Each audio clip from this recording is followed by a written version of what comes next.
وقضينا إلى بني إسرائيل في الكتاب لتفسدن في الأرض مرتين ولتعلن علوا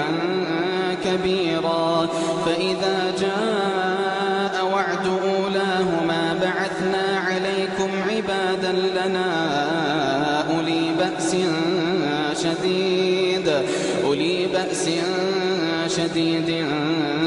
فجاسوا خلال الديار وكان وعدا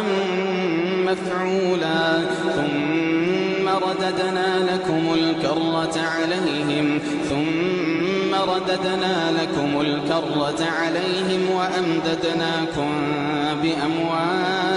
وأمددناكم